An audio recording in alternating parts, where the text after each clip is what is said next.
Last year सितंबर में राहुल एक dentist के पास गए थे, अकल दाढ़ के लिए गए, सिर्फ अकल दाढ़ को ठीक कराने के लिए थे। लेकिन कैसे वहां पे उनको ओरल कैंसर डायग्नोस हुआ, उसके बाद क्या उनकी जर्नी थी, कैसे वो एलोपैथी में उन्हें डरा दिया गया कि आपको सर्जरी करानी पड़ेगी, कीमो कराना पड़ेगा, और किस तरीके से वो हमारे पास आए, डॉक्टर बीआरसी की टीम के पास, और वर्चुअली उन्होंने घर पे ही रह के खुद को ठीक किया टीम की मदद से और ग्रैड ऐप पे मॉनिटरिंग की मदद से। तो राहुल अपनी स्टोरी आपको खुद बताएंगे, please Rahul. Hello everyone, I am Rahul from Maharashtra. मैं खुद एक डॉक्टर और मेडिकल परिवार से बिलोंग करता हूँ। मेरे पिताजी एक डॉक्टर है, एमडी होम्योपैथ। मेरे परिवार में ज़्यादातर लोग या तो उनके मेडिकल है या मेडिकल फील्ड से रिलेटेड है। और मैं भी बचपन से, हमारा खुद का भी मेडिकल था, उसमें भी बैठते आया हूँ। तो मुझे कभी ऐसा लगा नहीं था कि मुझे कोई इस तरह की बीमारी होगी। और जैसे ही कुछ ऐसा बीमारी होने का कोई वैसे प्रिकॉशन भी हमेशा लेते ही रहते थे। पर जैसे ही मेरा ये टूथ इमर्ज हो रहा था, अक्कल दाढ़ जिसको बोलते हैं, विजडम टूथ, वो जब आ रहा था तो मुझे वहाँ पे एक चिक बाइट हुआ। तो नॉर्मली मुझे बोला गया कि ये चिक बाइट है, ये ठीक हो जाएगा।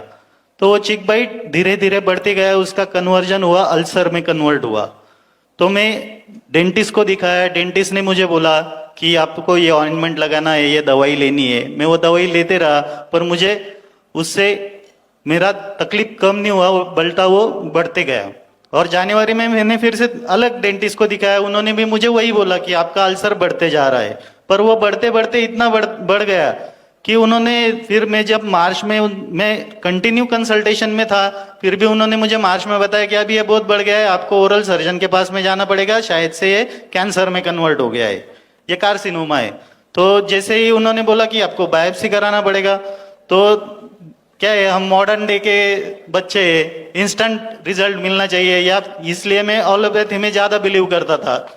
तो मेरे पिताजी खुद होम्योपैथी डॉक्टर होके, मैं होम्योपैथी ट्रीटमेंट या नेचुरोपैथी की तरफ में झुकाव नहीं था मेरा। तो फिर जब मैं ऑन्को सर्जन से मैंने कंसल्ट किया, तो उन्होंने बताया कि ये आपको फिर सर्जरी कराना पड़ेगा, ये माउथ का इतना हिस्सा निकालना पड़ेगा, चीक आपका कट करना पड़ेगा। तो तब जाके फिर मैंने कहा कि नहीं, मुझे ये सब नहीं कराना है। तो मेरे पिताजी ने फिर होम्योपैथी ट्रीटमेंट, और मेरे पिताजी पहले से ही डॉक्टर बीआरसी सर का फॉलोअर है, तो सर के प्रोटोकॉल के हिसाब से मेरा डाइट चालू किया। और विद इन 1 मंथ मुझे बहुत अच्छा रिजल्ट मिलने लग गया, क्योंकि मेरा माउथ ओपनिंग इतना कम हो गया था कि मुझे खाना ही नहीं खाते आ रहा था। मैं मई महीने में जूस पे आ गया था, जूस डाइट पे, क्योंकि मुझे सिर्फ जूस ही पीना पड़ रहा था, क्योंकि मुझसे चबाया नहीं जाता था, क्योंकि मेरा माउथ ही ओपनिंग बंद हो गया था, बहुत कम हो गया था।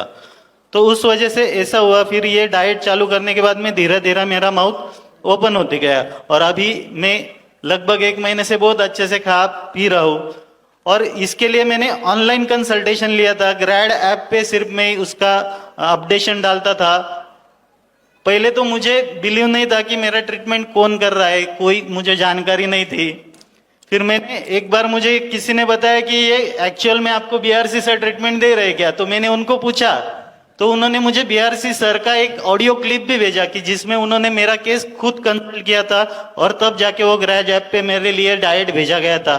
मैंने वो सब चीजें देखी। सर, आपने जो मदद किया है, हमको जो हेल्प किया है, उससे हीरो तो बन गए।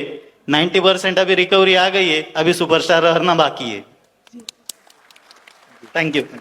बड़ी से बड़ी बीमारी का आसान से आसान इलाज घर बैठे ही हो सकता है। अधिक जानकारी के लिए कांटेक्ट करें nearest doctor BRC clinic @home।